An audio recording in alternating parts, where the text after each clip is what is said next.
Hello and welcome to Discover Energy Work. Today I have a very special guest. It's Michele. She's Michele. Oh my goodness gracious. Well, thank you for correcting me straight away.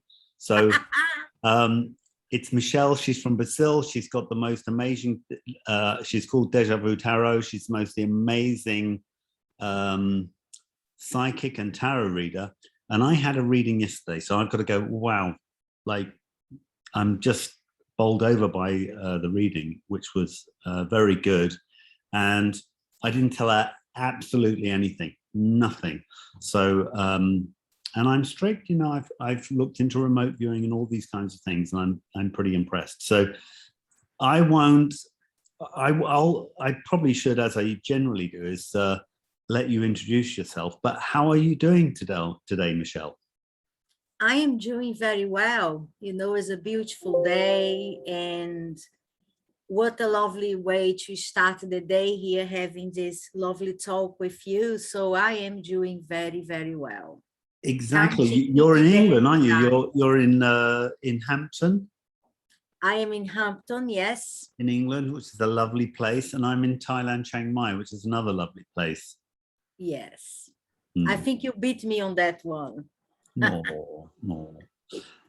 So, you know, we talked, actually, you know, I sort of planned to just have a very brief 10-minute talk with you yesterday, and like an hour and a half later, we were just still talking. And I'm like, okay, we've definitely got lots of material to talk about in a podcast. But can you, like, do you want to give an introduction of like who you are, what you do, first of all, so people can place you somewhere? Sure. Well, I am Michele Araújo, and yes, I am originally from Brazil, but I have been living in the UK for the past 22 years. I am a tarot reader, a psychic, clairvoyant, and that has always been my path, but I am also a psychotherapist. So I have two different jobs with very contrasting aspects to each one of them. As a psychic, which is really like my main job, I think the universe wanted it to be that way. I have traveled a lot, you know, to Dubai, Singapore, Japan, and Hong Kong. So we probably have common links in Hong Kong, Richard.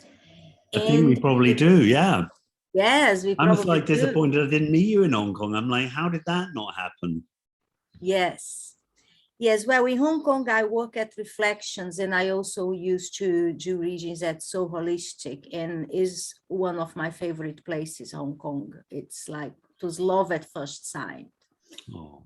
So, well, you know, in my profession, I tend to be very relaxed. You know, I don't adopt that guru attitude that I know better. I have all the answers. Yes, the gods speak through me.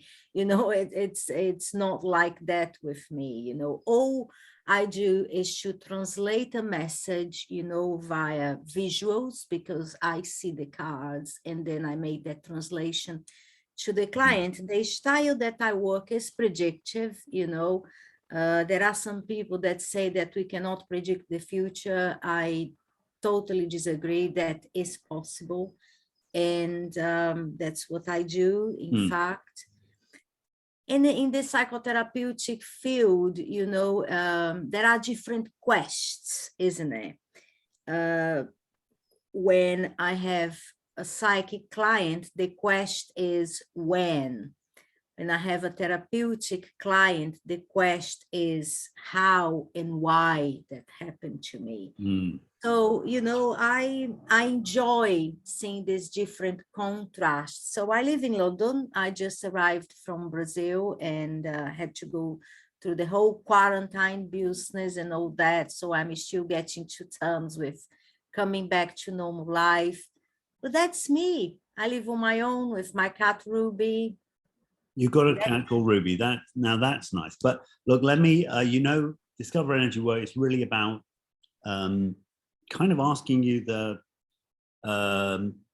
questions or asking you for stories about your your journey. So you said to me yesterday, you started like really early, you started having kind of psychic experiences. I think you said like 5 or something.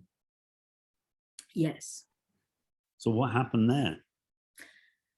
Well, in a way, you know, I can say that I was lucky because my parents, they are very spiritual, my father and my mother. So, you know, when I was 5, I was already displaying psychic abilities. Like I used to have dreams, you know, about running with the gypsies. And then I didn't think, you know, my parents were my parents. And that was my house, you know. I wanted to go back to my house. And there was obviously no house to go back to.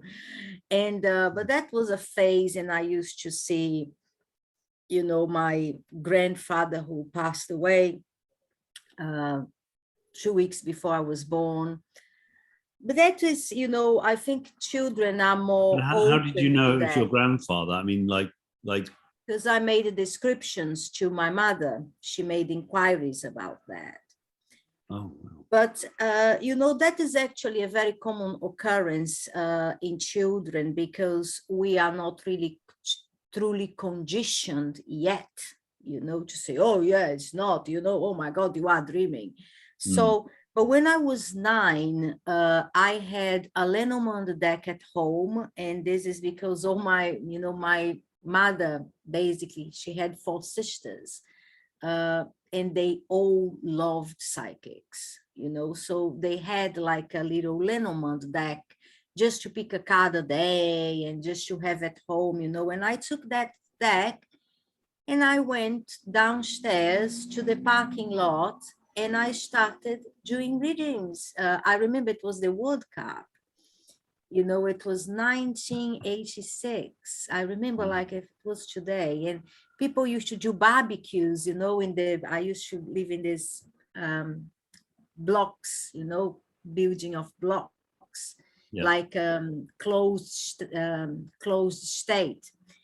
And then they were doing these barbecues and all that. And I thought, well, what a lovely time for me to do reading. So I went with a cardboard box, put my little table there. And yes, at the end of the day, my little bag was full of chocolates and coins. Right. So that was really my first attempt. But, you know, my childhood went really, it was not a very happy childhood, but also not a very unhappy one. It was when I was a teenage that things really kicked off with me. You know, I was diagnosed with depression when I was 15. I had a few family problems, you know. Then I decided that I didn't want really to study anymore. I didn't want to go to school. Didn't want to do anything. You know, I was just getting in trouble. But tarot and Lenormand were the only things really that I wanted to do and I felt I could do well. So I became a professional reader really when I was 19 and I was traveling around Brazil. I went to São Paulo, I went to Belém near the Amazon and all that. But then I came to England. You know, I came here as a foreign student to spend like, you know, 1 academic year. And I ended the academic year, didn't do any readings at that time. I went back to Brazil and then I met my ex-husband.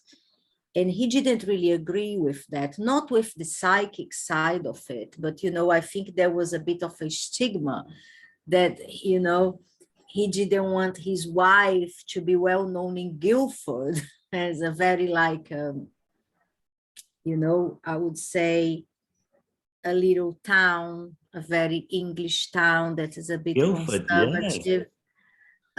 You know, his wife to be like a tarot reader, but I voluntarily stopped for 7 years, you know. There's a really funny thing, you know, I remember one of my family, one of my dad's friends got healed of an incurable sickness. And when my dad told me about it, it was hushed tones. It's like, look, don't tell anyone, but this happened. And I'm like, but that's the greatest thing ever. Why would you not talk about it? Like, all people, all politicians, all people in business want to know. So basically, what's the coming trends? Can you tell me? Like, why would we not be interested in these things? Like, it's the best ever. And yet, at least I know it used to be in England. I don't know what it's like now, but it used to be. It's like, yeah, don't mention that this thing happened, and don't believe it, for God's sake, or don't openly admit you believe it. Yeah, for me, you know, there is a stigma, and for me it was a cultural clash, you know, because in Brazil, at least when I lived there, now Brazil is becoming a bit too evangelical, but there is still like a massive spiritual movement there. Brazil is a spiritually powerful place. So I came from a culture that everything is spiritual. You know, my family used to go to mediumship sessions, spiritual churches. My father was a Freemason, then he became involved with Umbanda, that is the Afro-Brazilian religion. So I came from with all that baggage, you know, to be told that actually, hush, hush, this is not what we do here. You know, you keep your mouth shut and all that. So there was that kind of stigma. But anyway, the divorce happened, you know. 7 years later, the divorce happened, and I started, and I just picked up. But you were telling me, like you told me yesterday, you got married, and you said, like, on your honeymoon you took this walk, and you said, like, you got this message. I mean, I'm sorry because I'm like dragging it out of you. Is that really private? I mean, can I ask about that? No, there is really nothing much that's private anymore. You know, you can ask me anything. No, what happened is that, you know, I always had this voice, this actually voiceless voice, because that is what it is, you know. It's not a voice that I hear the thunder in my ears, you know, but it's a voiceless voice. And when I met my ex-husband, we were in Carnival in Brazil. And, you know, that was really like in the end of the 90s and you know, it was a lovely time of debauchery and all that. Wow. So I was not expecting much. But then there was the voiceless voice who said, this is going to be your husband, so you don't have to worry, it's going to be okay. And it was okay, you know. And when I got married, we went in this beautiful honeymoon in Cornwall, and I was walking along St. Ives in the morning. And again, the voiceless voice came and said, you know, this is not going to be your last marriage. And to hear that in my honeymoon was shattering. But then you have two choices, you know. You first have to live in the moment, because my marriage was happy until the end, you know. We didn't really wait until misery took over. We separated with respect. It was a very friendly divorce, as friendly as it can be. But I knew that that was not going to be forever. And that is challenging, you know. And this is why sometimes I didn't really want to have this ability, because I don't call it a gift. This isn't a gift. You know, when people say gift, it's like you are more special than other people. And I am a bit, you know, I try to distantiate myself from these jargons, but many times I desired not to have this ability, but there were other times, you know, that a very strange story happened to me. That was, I mean, that was weird. I was coming back from Spain, and I landed at Gatwick. I think it was like 3 o'clock in the morning, you know, and that was like, I was broke. I spent all my money in Spain and all that. And then I was looking, there were no buses. I had to wait until like 6 o'clock in the morning, 5 o'clock to get the first train, the first bus, the first whatever, you know. So I was like, oh, I'm going to sit here with my luggage, you know, and wait for the time. And, you know, I had money in my credit card, but I just didn't want to spend. Then comes this guy, you know, normal looking, but I couldn't see the end of his head. But that didn't occur to me at the time, you know, when he said, are you looking for a taxi? And I said, yeah, I am looking for a taxi. And he said, well, you will be my last client today, my last passenger today. And I said, all right, but look, I'm going to Vauxhall and I don't have much money. And he said, oh, don't worry, you know, it's going to be like around 50 quid. And I said, okay. And I don't know why I said, okay, because usually I'm very cautious with these things, you know. He said, but my car is in the parking of Gatwick Airport. And I thought, what kind of taxi driver is this? You know, his car should be in the taxi rank. But I went, there was an invisible force that just pulled me that way. I said, okay. So, you know, we arrived, it was a black car in the parking. And I said, isn't it strange that your car is in the parking lot? And he said, oh no, it's because, you know, you are my last client. And I said, okay. And then I said, look, you know, if you don't mind, I'm just writing the car, you know, the car inscription in the back, the number plates. Number plate, yeah. He said, all right. So I wrote it down just to scare him a bit. And I just sat straight behind him where he could not see what I was doing. You know, I intended to call someone to say that I lived alone. There was nobody. Anyway, we started a very pleasant conversation, you know, and he was talking about life and about, you know, how my trip was in Spain. And he was saying, yeah, I know it was a bit disappointing, wasn't it? And I thought, actually, yes, you know, I expected more from blah, blah, blah, blah, blah. You know, the time went, and I remember going through his window, you know, I was seeing London like at 3:40 in the morning. It was beautiful, really. Mm. And then we arrived at my flat in Vauxhall. I took the luggage and I said to him, look, just a minute. I just like with my luggage here. And I said, look, just a minute, you know, I'm just going to get my card and all that. When I looked back, I swear to God, Richard, the car was gone. Amazing. Completely gone. You were in a ghost cab. I think so. Yeah. Because even if the car was gone, like I would see the engine. I mean, I'm a driver. I would see the roar, the car disappeared. The car was gone. Yeah, yeah. I mean, yeah, I've had a similar, well, in that it shouldn't have disappeared. Something shouldn't have disappeared in the time that it disappeared, and it had disappeared. Yeah, it like vanished. within seconds, like it's just gone. That a similar thing happened to me. But that's a longer story. So I can totally relate to that.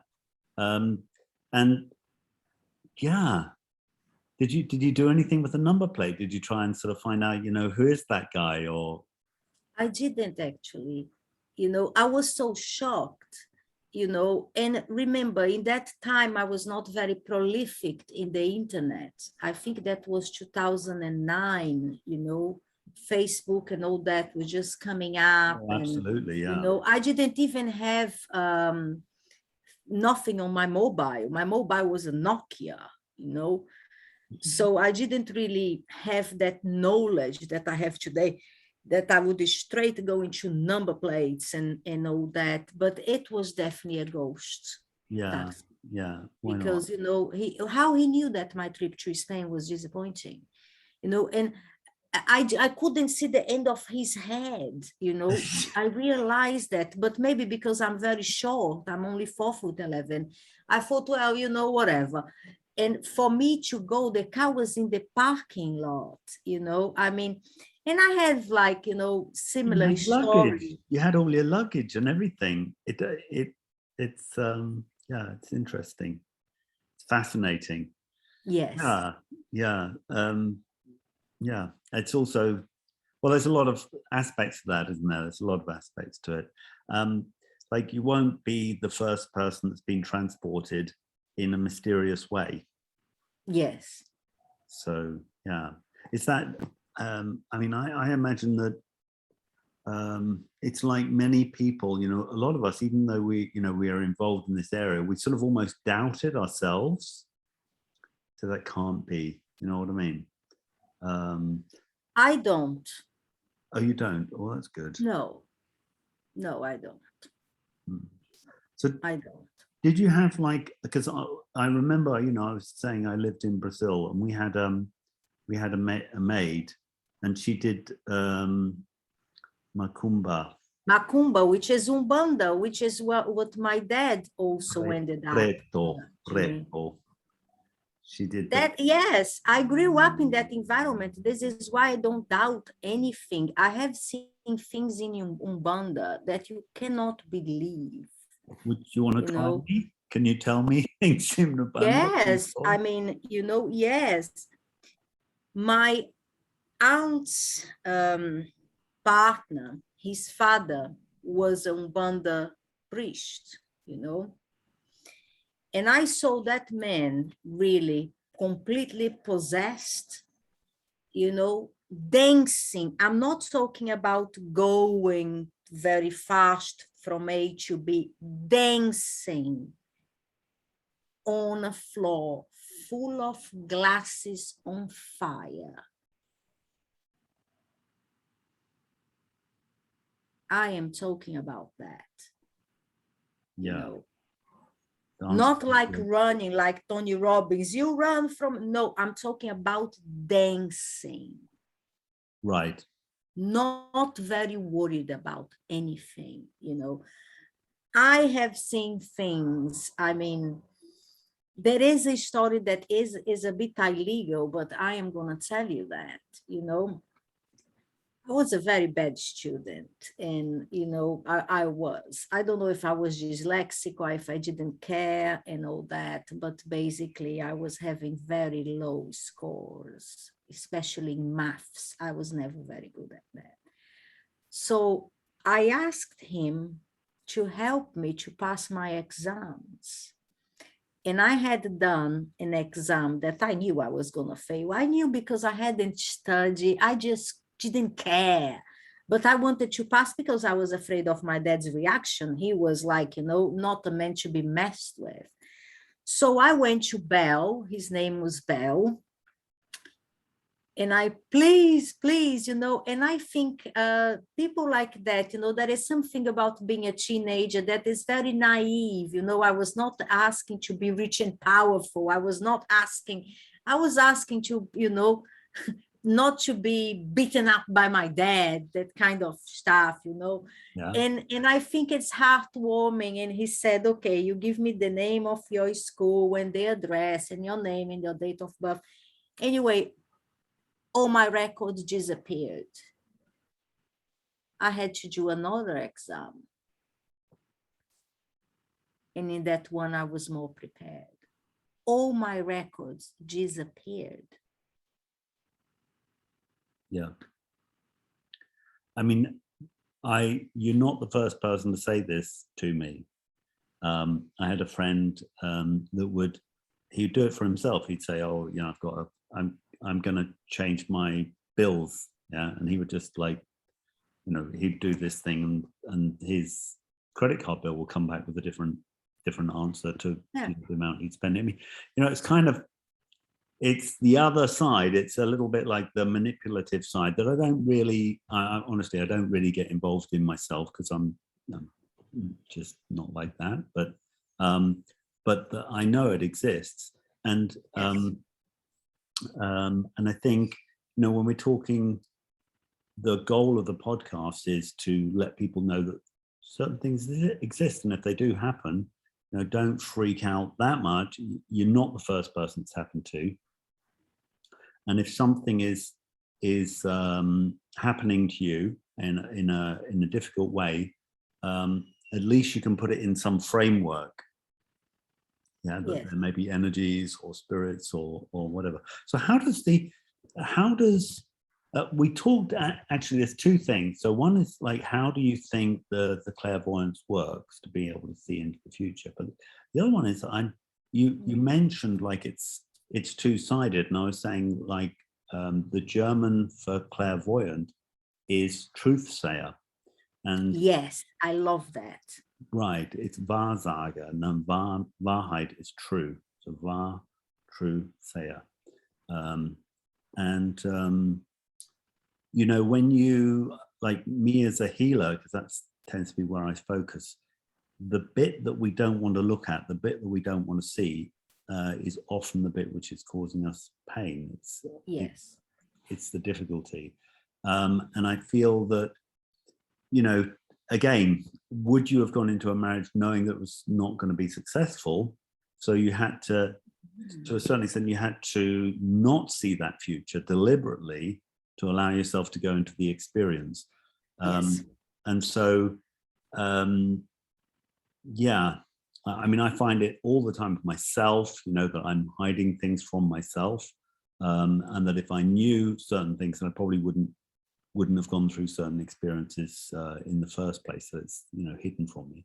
And then working with clients, I find that, you know, as I say, like their sickness comes from something they don't want to see. That it's generally, if somebody says I've got this sickness, I could almost say, well, that's probably exactly what it's not about. It's about something else, because nobody knows why they've got their own sickness, because they hide it from themselves. Yes, there is some resistance, you know. What you touched is extremely important, especially for people who want to go into this field. When I give my workshops or my lectures, and sometimes even readings, you know, many people say, I want to develop my gift. I want to work with spirit. I want to become a medium. I want to become a tarot reader and all that. And, you know, sometimes I am even well known as like the prophetess of doom, you know, because there is the other side of it. It's not like, you know, it's a coin. It's the flip side of the coin. As you said, we are truth seers. We cannot choose what you are going to see. We cannot filter. I'm only going to see wonderful things, you know, tell me all about the positive folds. I mean, my dad very recently passed away. This is why I went to Brazil. He passed away on the 20th of April. I left the UK knowing that he was going. You know, I knew he was going. And then all those, you know, very well-intentioned friends saying, oh, maybe you are too stressed and you are just like, you know, it is not a prediction, is the stress talking, but I knew he was going. And that was that. I was not prepared for the rest that followed, that 7 other people went, but I knew that. So when you know, is the positive and the challenging, you know, you cannot pick and choose. So to be like what you beautifully said, a truth seer is to see the truth and to work with the truth, you know. That is the key for that. Now the question, how can the future be predicted? I have my own, I would say, my own thesis about this, okay? For example, I think that there is a big difference between karma and destiny. You know, your karma is your spiritual CV. That cannot be changed. Is what you have done, is there, is like a document. Numbers cannot be changed. So it's very clear cut. Destiny is what you do with the karma that you bring. For example, karma is the rain, is the winter. The winter is going to happen, whether we like it or not. In the UK, in December, it's going to be winter. That is it. It cannot be changed. It's a law of nature. Mm. Destiny is what I do with that. Am I going to wear an umbrella? Am I going to travel to a hot country? Am I going to be home? Whatever. So we can move your destiny, but not our karma. Now, my belief is that we are all born with the insight of what we are here to do. What's the mission? What's the path? Obviously, we don't remember everything for our own good, but we do have a sense of what we are here for. But Richard, life happens. You know, problems come, children, work, responsibilities, you know, it's not clear cut all the time. So usually things get a bit fuzzy, and that is the time when someone chooses to see a psychic. Mm. Because things are a bit fuzzy. Mm. And my job as a psychic is to speak to the part of that person who knows the past, the present, and the future. So I connect with that spirit. You know, I connect with the essence who knows that. Because the essence knows. And then once I connect with that, predictions will inevitably come true. And that is when people say, my God, everything that Michele says is true. No, I got it from your spirit. Obviously with the help of my guides and all that. But you know, that is the secret. And if I make a mistake in readings, it's because I was unable to connect with that. And that's why I always tell my students, if you don't connect, if you don't feel the connection is there, it's not your fault, it's not someone else's fault, just stop the reading. Right. Because it's no longer a reading, you are going to be fishing for information, the person is going to be angry, you know, you need to connect, you need to go full on and just see what is there. So that is why there have been seers, prophets, all over the world since the beginning of time. Even in the Bible, they are there. This is nothing new. Mm. Yeah, it's true.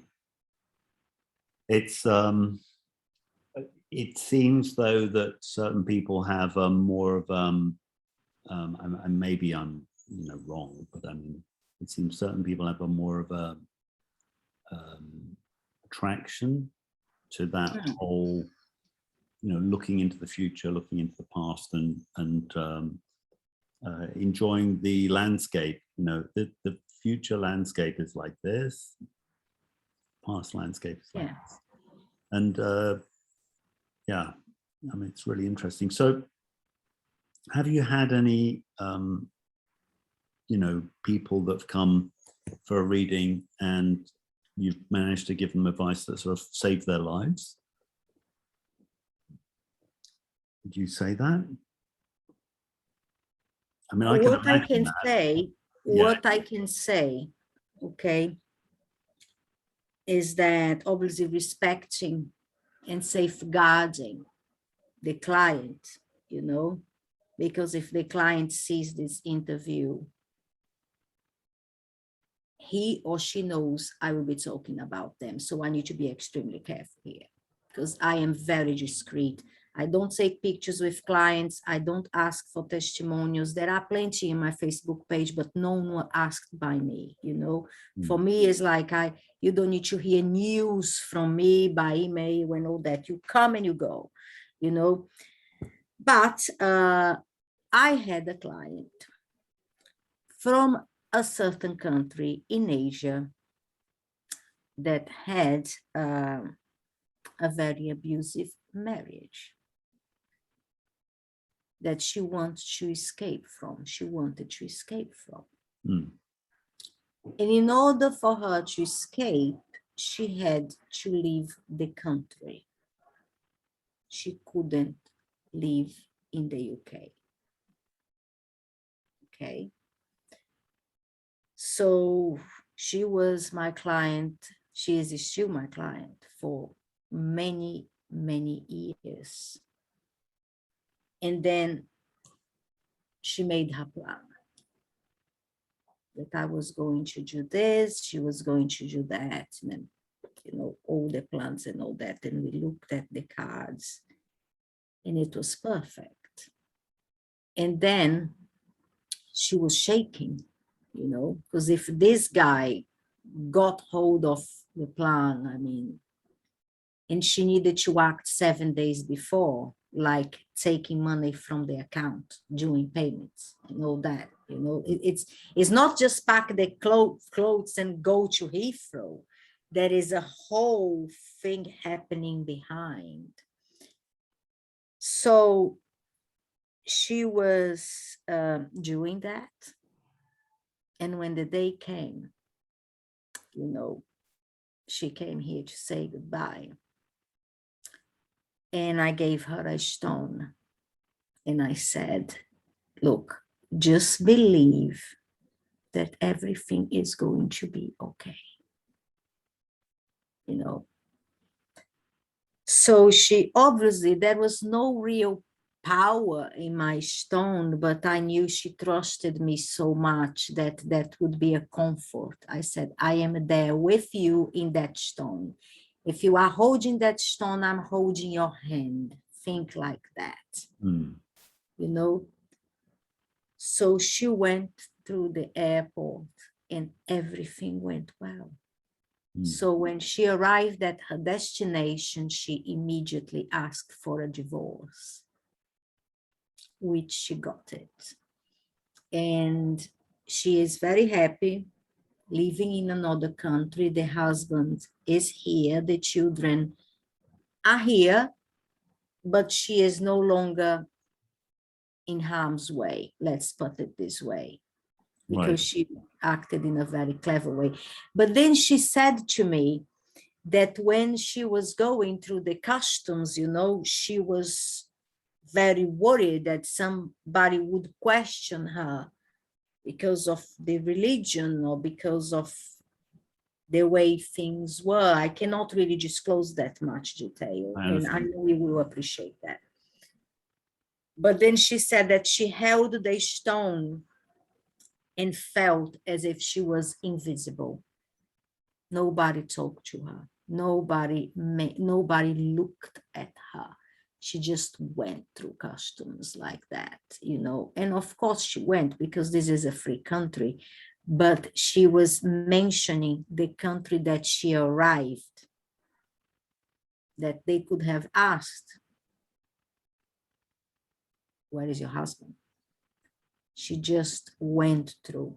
So I think, you know, there is something about the element of trust on that and of the spiritual connection that you develop with some clients, you know, that is unbreakable. This lady is, you know, it's a challenge, you know. I mean, like, if I think about it, for me it's all very well saying, you know, this great thing's going to happen to you and that great thing's going to happen to you. And you know, when you get a client, you say, well, this looks like you're being abused and this looks like a very difficult situation. You know, I mean, I can imagine that's really difficult thing to say to somebody, and then get to the point of like, I think you need to, you know, get yourself out of harm's way. You know, it's very dangerous, the situation. Yes.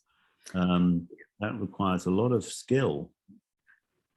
Well, I learned a lot of skill when I was working at Mysteries in Covent Garden, you know, because I worked at Mysteries for many years. And I remember that, you know, there was one of my colleagues, we were finishing our shifts. I was going for a cigarette outside. This is why I use my vape. You know, I'm in the process of getting healed from that addiction. But anyway, and they were full of police inside mysteries, the police.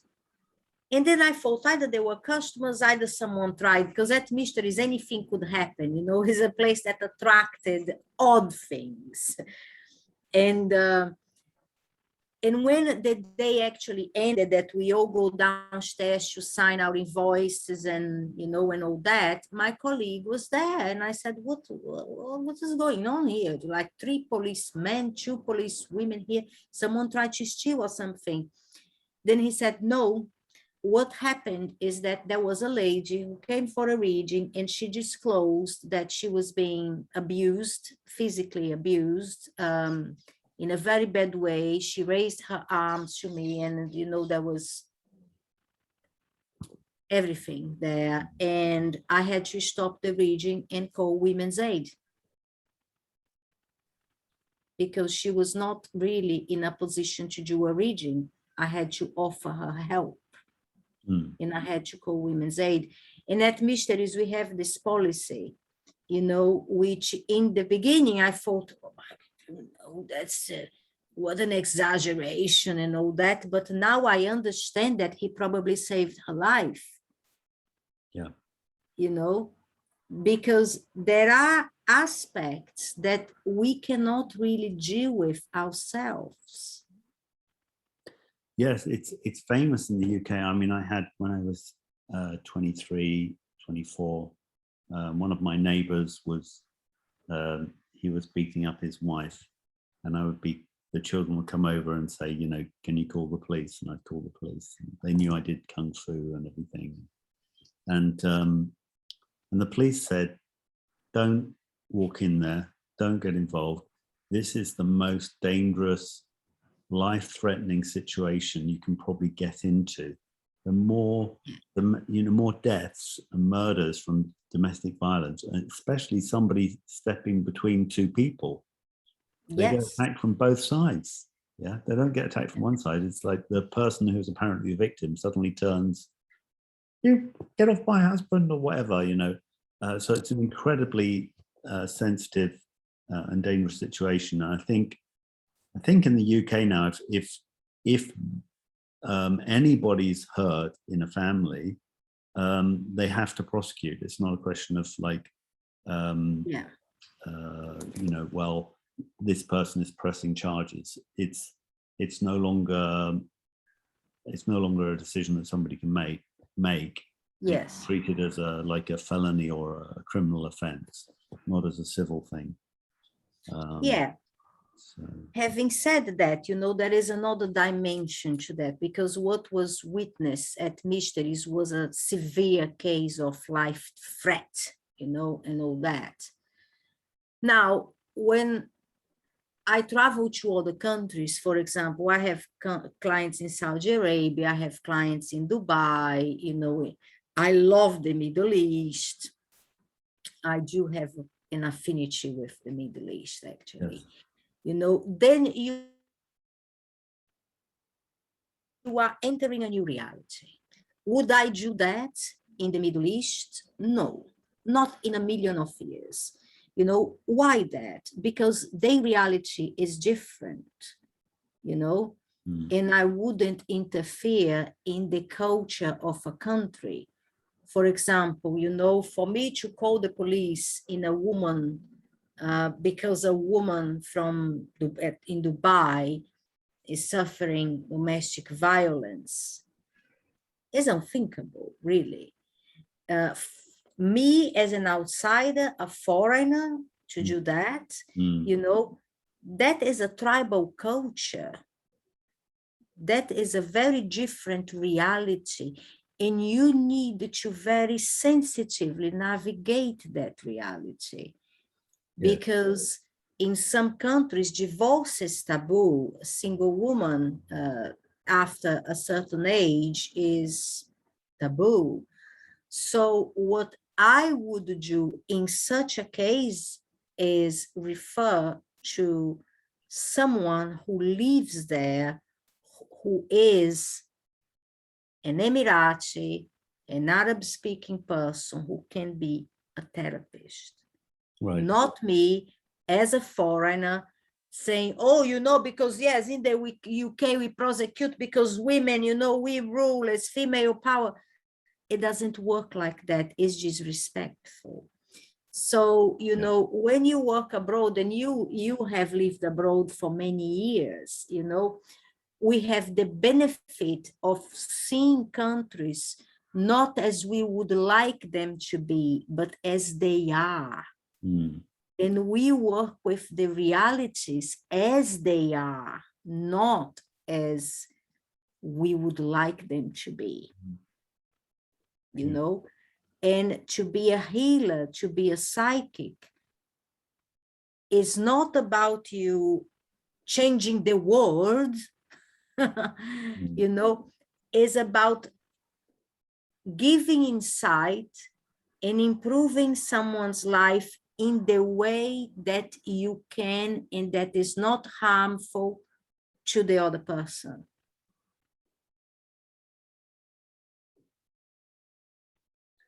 I'd like to touch on something you mentioned yesterday, and I think this might be relevant to a lot of people. You went through a phase where you were quite involved in narcotics, involved in taking drugs. Yeah. And I felt that so many people who are having psychic experiences, they don't know how to deal with, they don't know where to put them. Sometimes they want to run away and will, you know, deaden themselves by taking drugs. Do you think that played a role for you? Totally. You know, that did play a role for me, Richard. Well, you know, I started drinking when I was around 15. And since the very beginning, you know, I remember how it clicked. It just clicked, just made me feel different. I was in another world. Having said that, I'm a Piscean, so escapism suited me very well. You know? So the drinking got considerably worse. By 20, you know, I was drinking really very heavily.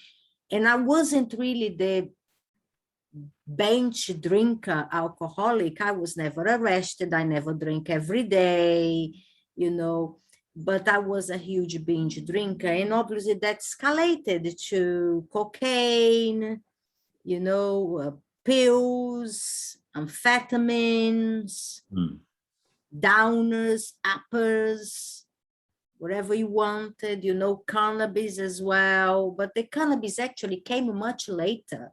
The cannabis came when I finished everything else, you know. And of course, I had a difficult family life, okay? And I wanted to escape. There was that. But from a spiritual perspective, you know, it's like when you are in oblivion, you are in a certain way in contact with the divine because you are out of it. So where do you go? It's not you there anymore, you know? So it's like going back to source. And when I was married, you know, I used that as self-medication because I was suddenly in a culture that was not my culture. I found it very oppressive, the whole system, you know, in Guildford and all that. So it was self-medication, but when I numbed myself, I had more or less the same sensation that I have today when I do a very deep meditation. You go out. You are not part of life anymore, you know? And what happens is that, for example, two very strange things, you know, with the drinking. I believe that at certain times I was possessed. Really? You know? Yeah. So I what was was possessing possessed. you? Who was possessing you? You know, because what I think is that there are lots of earthbound spirits that used to be alcoholics, you know, and they are looking for someone to vampirize. But in another way, you know, in Brazil, especially Macumba, Umbanda, you know, we have the spirits of the night, Pombagira, which is really like the female, I would say, the night female, you know, the lady of the night, you know, the spirit of that woman that is debauched, that is free, you know, because I remember when I used to go to places, I only paid for the first drink if I was alone. That was that. No serious accidents happened to me. You know, it's impossible. I mean, because I was out of my mind, you know, and of course, bad things happened. I was not immune, you know, but I mean, I could be dead today, you know. So with drink, my psychic abilities probably expanded to a certain point, because then when I was out, completely out of it, no, I was out. But with cocaine, it was the opposite.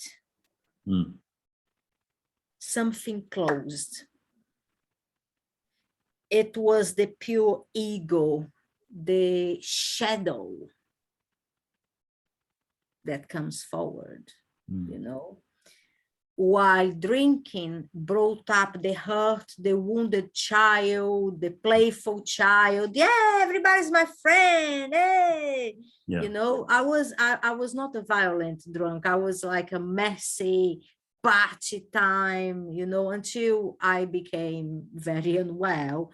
And I was drinking on my own because nobody really wanted to babysit me at parties because I was becoming a liability, really. Right. But with cocaine was different.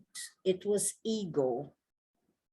There was another part of me that was very shadowy and very conscious. You know, because you don't have blackouts with cocaine, at least on my case. I had blackouts with drinking.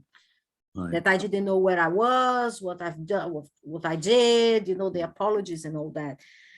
So, and in the end, I could feel that it was affecting my psychic abilities because I was becoming very depressed. I already suffer from depression, you know, I was giving up on life. I really wanted to die, you know. But then there was a night here at home because by that time I was drinking alone. I didn't want to go to pubs, you know, I didn't want to go. I wanted, and this is the spiritual part, you want to be alone with the remedy, with the medicine that is going to be the bridge between you and the other world, because there is another world. Is a parallel world. Either drink or drugs, you are in a parallel world. Parallel. I hope I'm sounding right here. Because, you know, drunks, have you noticed, they stick with drunks in parties.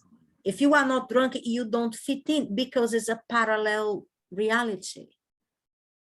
You know, coke heads, you know, they are there with the drunks, but they, you know, the cocaine is very ceremonial. You go to the toilet, you go, you know, that is the whole thing, you know, that sharing and all that, you know.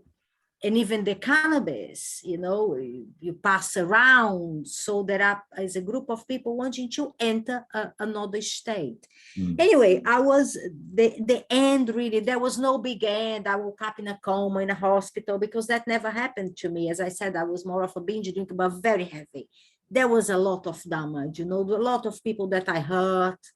I mean, it was carnage in the end, really bad. You know, and even in my marriage as well, I was not a great wife by any means at all, you know. Anyway, I was here and I thought, you know what? I really want to die because there is no point in living. Why am I here? You know? And then again, and I was pissed, sorry, I'm swearing, I'm out of my head. Right. And then the voiceless whisper, the same voiceless voice that said, I would marry, I would divorce, and all that, came back and said, no, you are not going to die. But if you continue this way, you are going to suffer an accident that's going to leave you in a wheelchair. But don't think you are going to die, because even if you try, it's not going to happen. Mm. You will survive and you will finish your life here. But it's up to you how that end is going to be, but you will not die. And then I was terrified, because I mean, to suffer an accident and not to be able to actually commit suicide, and all that, or it's not going to happen, you will not die even if you try. So I decided that enough was enough, really. I wanted to try another way of life, I wanted to try. So I went into some rooms that they exist in the world. I found an amazing woman who is a great friend of mine today, who was on my wavelength, not a preacher, not someone like you are gonna do, someone who knew how to, she knew how to handle me very well, because I was unmanageable. I was a loose cannon.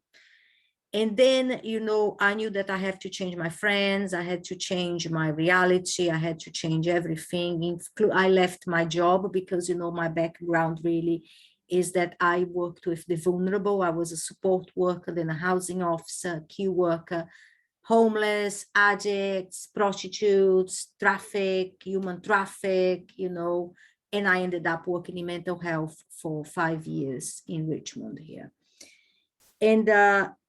And this woman said to me, look, your life is going to change, really. So I left my job. I almost went bankrupt, really, because I also finished my course in counseling, but I couldn't find a job because I had the diploma, but not the experience, Anyway, she said, don't worry, you are on your path. Get sober and things will be okay.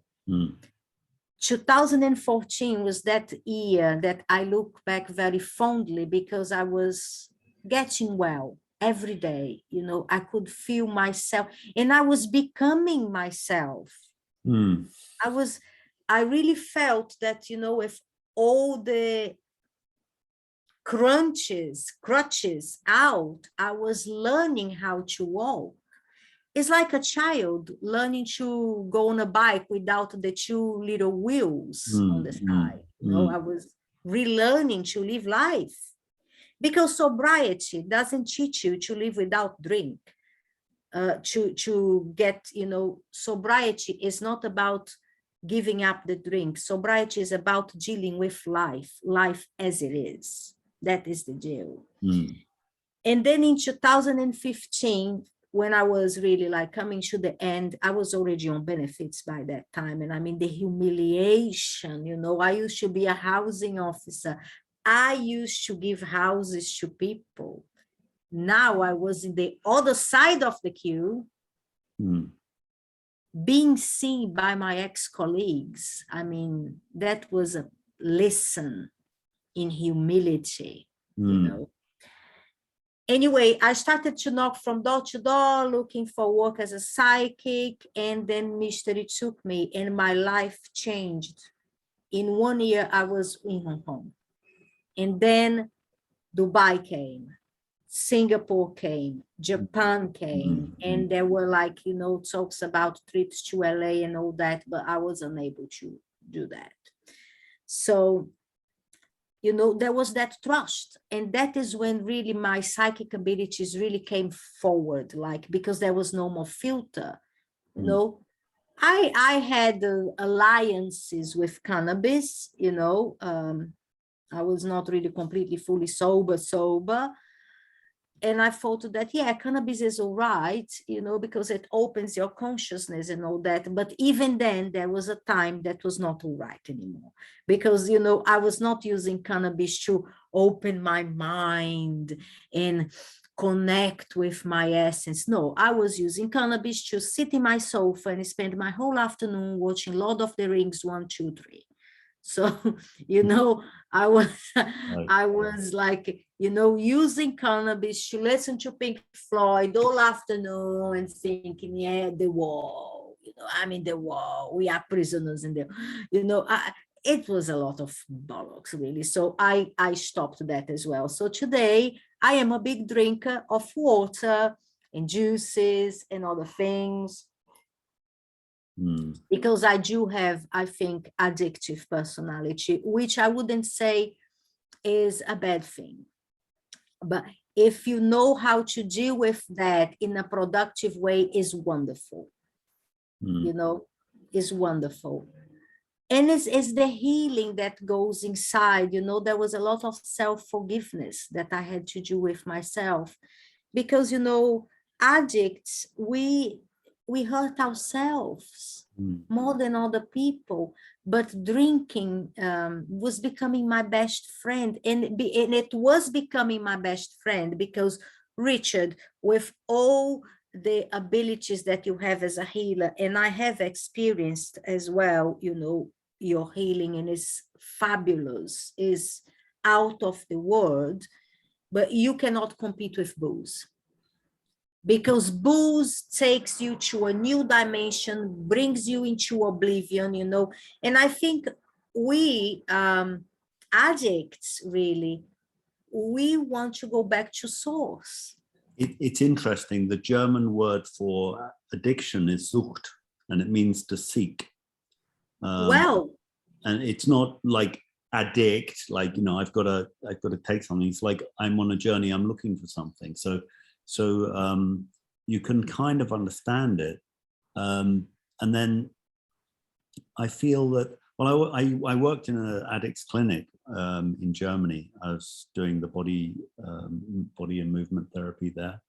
And we'd say addicts are the nicest, nasty people. Yes, yes. Because they know how to manipulate. Everything. Yeah, they're the nicest, nasty people. Yeah. So, and I always say to people, like, it's so much easier when you know, somebody's nasty, you get it. But somebody seduces you, you know, gets your trust, and then they screw you over. Well, you know, if you over again. Yeah. It's phenomenal. Yeah. The manipulation is endless, which in a way is a spiritual power. Well, it's very much spiritual manipulation. Betrayal. Yeah, it's there's this betrayal bonding. Yeah. Look, isn't it interesting to see that the name of some drinks are spirits? Absolutely. I drink spirits, you know, I mean, I don't, but I drink spirits. In spirits is spiritum. You know, even Carl Jung, he discussed that, you know, that what addicts seek is the spiritual experience. And this is why, in my very humble opinion, I don't hold all the answers. I'm only talking about my experience, okay? Everybody has their own path. If you are in this path, my experience was that in the same way that it was a spiritual, I would say, challenge that I had to go through, it was only through a spiritual awakening that I could get out of. It's fascinating. I mean, I feel like, you know, with your counseling degree, your real life experience of being an addict and coming back from being an addict, along with your psychic, you see, I think there's an energy work, which is like you see something and you get a message. And then I think there's spirit work where you're connecting with another, I'll call it another dimension, which I think it's like above psychic. That's what I call it. It's like you're the masters or the, you know, the entities or whatever they are that are working behind the scenes in our lives. That's a whole other thing. But it sounds like you've got quite a broad, I'm trying to think of the word. Like if somebody comes to you, you've got so many more tools and experience that you can share with somebody to say, okay, yeah, I get you, I understand, and I can see it from so many different ways.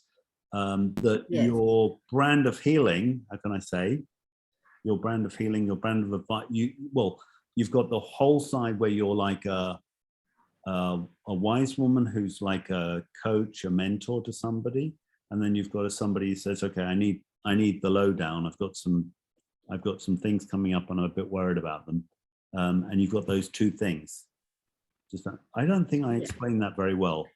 I got what I got, you know, the message. It's yes, you know, there is, you know, is when we work with healing or when we work in the holistic field, I would say, you know, we are dealing with people who have issues or problems, but sometimes I don't like to use the word problem because it's labeling, you know, this is why more alternative sources of psychotherapy are becoming undated, really, because we only see someone as a problem. You are paranoid, you are schizophrenic, you are depressed, you are, you know, I don't know, whatever. It's so many labels that, you know, it's only one part of you. Being depressed is only one part of you. You have thousands of other dimensions to your personality. So I would rather say that people, either therapeutically or psychically, they come to me because they have a quest to explore, to resolve, okay? Now, a psychic client, the main thing is when, because they want the predictive. What's going to happen, when, and how. A therapeutic client, you know, I do humanistic existential therapy. So, you know, I'm not really very Freudian. I am more like Carl Rogers, Jung, Viktor Frankl, and so on. It's more existential, really.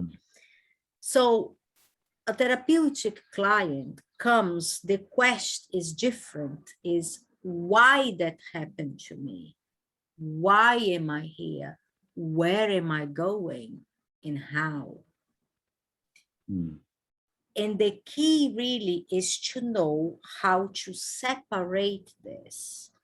This is why in most cases I refrain from giving psychic readings to my therapeutic clients or to be a therapist to clients who have come to me to tarot readings. You know, the reason that I separate this is to preserve not only the integrity of the work. For example, if you come to me to see a psychic, you don't want to be therapized. You know, there is nothing more annoying, in my opinion, that a psychic who therapizes the client in such a way that there is no psychic reading, there's just a semi-therapy. You know, like, for example, Richard comes to me. Michele, have a look at the cards, you know, and I go, look, Richard, but you know, you really need to raise your vibration. You need to look at your energy. You need to, no. Richard came to me to know what the cards are saying about his work, his life, his prospects. He doesn't want me to tell him that. In the same way that, you know, a therapist client may not even believe in tarot cards, may not even believe in God, and I am there at the same time mystifying the person. You know, imagine if I have a client that doesn't believe in any of that, and I impose, no, because the universe is holding you. This client would say, look, I just had a trauma, and you are telling me that the universe is holding me. So it's important for me to maintain that integrity. Having said that, there is a point with some people, you know, that you can unify that. But you need to be extremely skillful to do that. I'm relieved that you said that, because I feel that so many of the drives that we have, they are psychic in origin. So many of I've got this thing I've got to do in my life. It's manifesting as, I don't know, a marital problem, or it's manifesting as a job problem, or but on a deep level, you know, they are deep. Sometimes I say even like karmic origins, and yeah.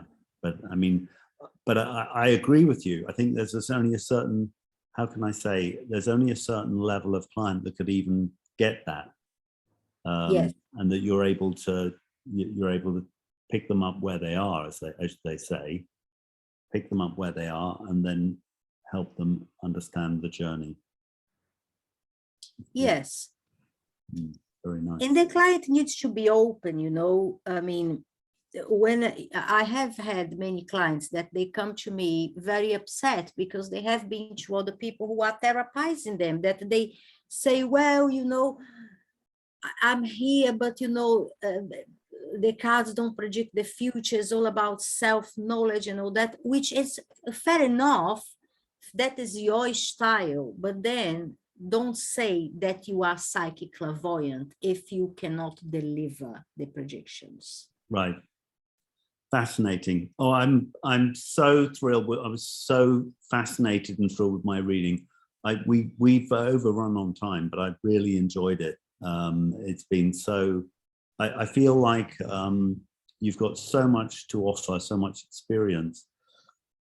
And when, like you say, when somebody's asking for some advice about the future, so do you just like, because we've run over time anyway, so like, do you say to somebody who comes back every week, say, look, not every week, this is 3 months, yeah, just like, yeah, honestly, you're wasting your money, you're wasting your time. Let's just come in every 3 months and I'll tell you what they say, but don't come every week. Yeah, yeah. I only see every 3 months at least, you know. I have clients who come twice a year, you know, that.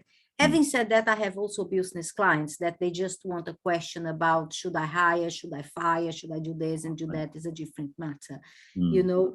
But yes, you need to know how to say no to people, you know, and also you need to know, for example, yes, you know, there are predictions, but you have to be sensitive about, I mean, I don't talk about death, you know, or things like that. When it's like a very serious health problem, you know, I prefer not to go there.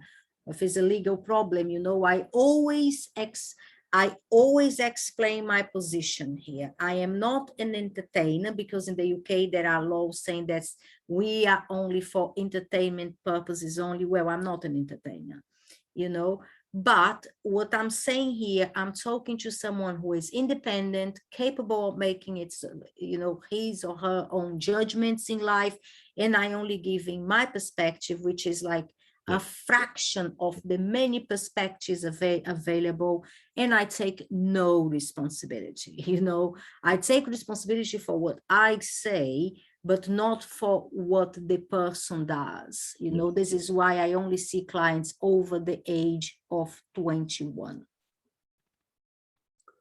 Lovely, lovely talking to you. Wow, Richard, thank you so much. And, you know, and I have to mention Alicia as well. you know, Alicia because is she was the one who made the connection. And Alicia is a very dear friend of mine who I met in Hong Kong in the most unlikely circumstances through a practitioner, David Taylor, that is a friend in common.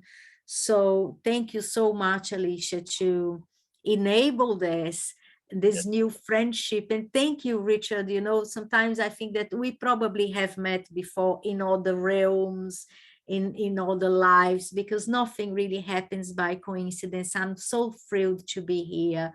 And if anybody wants to contact me, you know, they can go to my Facebook page, Deja Vu Tarot, or to my website, www.michelearaujo.co.uk. And I would be so happy to hear from you guys. I will definitely put those links in the show notes, in the description.